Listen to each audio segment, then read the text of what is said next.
కాసేపట్లో AP cabinet సమావేశం కాబోతోంది. ఎన్నికల వేళ పలు కొత్త పథకాలపై నిర్ణయాలకు మంత్రి మండలి ఆమోదం తెలపనుంది. ఎమ్మెల్సీ ఎన్నికల కోడ్ వచ్చేలోగా సంక్షేమంలో భారీ నిర్ణయాలు తీసుకునేందుకు సర్కార్ సిద్ధమైంది. రైతులు, డ్వాక్రా సంఘాలకు కొత్త పథకాలు అందించే ఆలోచనలో ఉంది ఏపీ సర్కార్.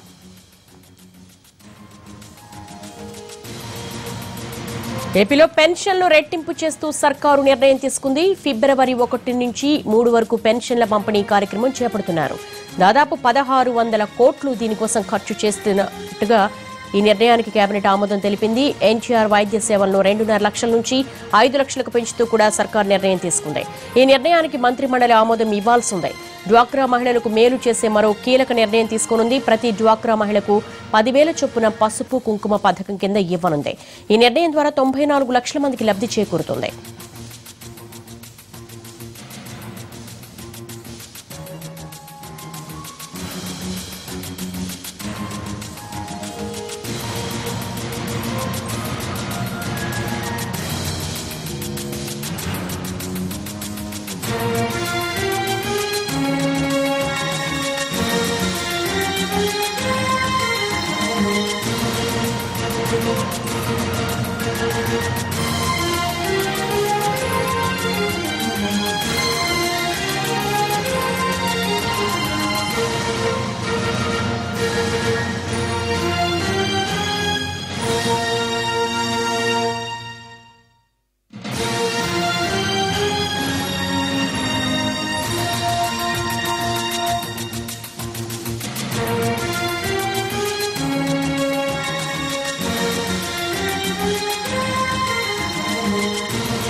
ఏపీ కేబినెట్ సమావేశానికి సంబంధించి లేటెస్ట్ అప్డేట్స్ మా ప్రతినిధి రమేష్ తెలుసుకుందాం. రమేష్, భారీ ఎన్నికల బొనాంజాతో ముందుకొస్తూ ఉంది ఈ భేటీ.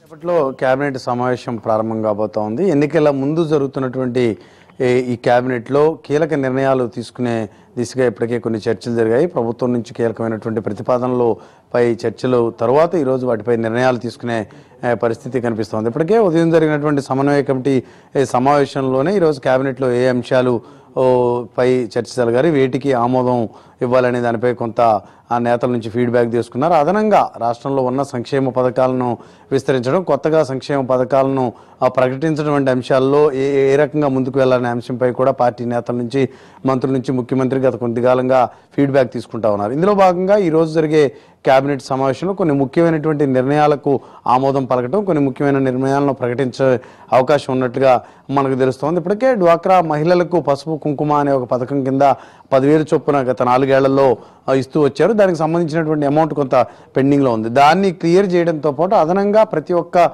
డ్వాక్రా మహిళకు కూడా 10,000 రూపాయల చొప్పున పసుపు కుంకుమ పథకం కింద ఇవ్వాలని రాష్ట్ర ప్రభుత్వం నిర్ణయించింది. దానికి సంబంధించినటువంటి చర్చలు ఇప్పటికే ప్రభుత్వం కసరత్తు పూర్తిగా ముగిసింది. ఈ రోజు కేబినెట్లో దానిపై ఒక నిర్ణయం తీసుకునే అవకాశం కనిపిస్తోంది. మొత్తం 94 లక్షల మంది డ్వాక్రా మహిళలకు ఒక్కొక్కరికి 10,000 చొప్పున 9,400 కోట్ల రూపాయల వ్యయమయ్యేటటువంటి ఈ పథకానికి ఈరోజు కేబినెట్ ఆమోదం ఇవ్వబోతోంది. వీటితో పాటు రైతులకు ఏ రకంగా బెనిఫిట్ చేయాలి, డైరెక్ట్ బెనిఫిట్ స్కీమ్ ద్వారా రైతుల ఖాతాల్లో నేరుగా డబ్బులు జమ చేసే విషయంపై కూడా కొద్ది రోజులుగా రాష్ట్ర ప్రభుత్వం ఆలోచనలు చేస్తా ఉంది. దీనిపై కూడా ఈరోజు కేబినెట్లో కొంత చర్చ జరిగే అవకాశం ఉంది. అయితే దీనిపై అజెండాలో ఈరోజు ఆమోదించే అవకాశం లేదు. దీనిపై చర్చ మాత్రమే ఉన్నట్టుగా తెలుస్తోంది. పొరుగు రాష్ట్రాల్లో చేసినట్లుగా రైతు బంధు పథకం ఏదైతే ఉందో అదేవిధంగా రైతులకు నేరుగా వారి అకౌంట్లో ప్రభుత్వం డబ్బులు జమ చేయాలనే ఒక ఆలోచన ఉంది. దానిలో భాగంగానే ఒక కొత్త పథకానికి రాష్ట్ర ప్రభుత్వం రూపకల్పన చేస్తోంది. దానిపై కూడా ఈరోజు కేబినెట్లో చర్చించే అవకాశం ఉంది. ఇకపోతే అగ్రిగోల్డ్ అంశానికి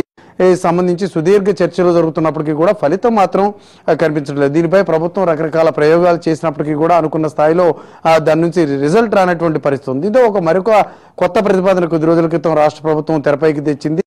ఆక్షన్ వేయడానికి వీలున్నటువంటి ఏవైతే ఆస్తులు ఉన్నాయో, అగ్రిగోల్డ్ ఆస్తులు ఏవైతే ఉన్నాయో వాటిని ప్రభుత్వ సంస్థల ద్వారానే కొనుగోలు చేసి ఆ డబ్బులను ఆ బాధిత వర్గానికి అందించాలనే ఒక ప్రపోజల్తో ప్రభుత్వం ప్రయత్నాలు చేస్తుంది. దానిపై కూడా ఈరోజు కేబినెట్లో చర్చించి ఒక నిర్ణయం తీసుకునే అవకాశం ఉంది. మరోవైపు రెవెన్యూ సమస్యలకు సంబంధించి ప్రభుత్వం చెబుతున్న దానికి గ్రౌండ్ లెవెల్ సిచ్యువేషన్కి చాలా డిఫరెన్స్ ఉంటుంది అనేది పార్టీ వర్గాల నుంచి వస్తున్నటువంటి ప్రధాన అభ్యంతరంగా ఉంది. దానిపై కూడా ఇప్పటికే సమన్వయ కమిటీలో చర్చించారు. దీనిపై ఏ రకంగా ముందుకు వెళ్ళాలి, చుక్కల భూములు కానీ 22A భూములు కానీ సమస్యల పరిష్కారం కోసం ప్రభుత్వం ఇంకా ఏ నిర్ణయాలు తీసుకోవాలి, ఎటువంటి అంశాలకు ఆమోదం ఇవ్వాలనే అంశంపై కూడా ఈరోజు కేబినెట్లో చర్చించున్నారు. వచ్చే నెలలో ఫిబ్రవరి మొదటి వారంలోనే ఎమ్మెల్సీ ఎన్నికలకు సంబంధించి నోటిఫికేషన్ వచ్చే అవకాశం ఉంటుందని రాష్ట్ర ప్రభుత్వం భావిస్తుంది. ఎమ్మెల్సీ ఎన్నికల నోటిఫికేషన్ వస్తే 6 నుంచి 7 జిల్లాల్లో కోడ్ అమల్లోకి వచ్చే అవకాశం. దీంతో ఈ లోపుగానే రాష్ట్ర ప్రభుత్వం సంక్షేమ పథకాలకు సంబంధించి ఒక ఆమోదాన్ని తీసుకోవాలి, దానికి సంబంధించి ప్రకటన చేయాలనే ఆలోచనలో ప్రభుత్వం త్వరగా నిర్ణయాలు తీసుకుంటుంది. Devi. All right Ramesh, thank you.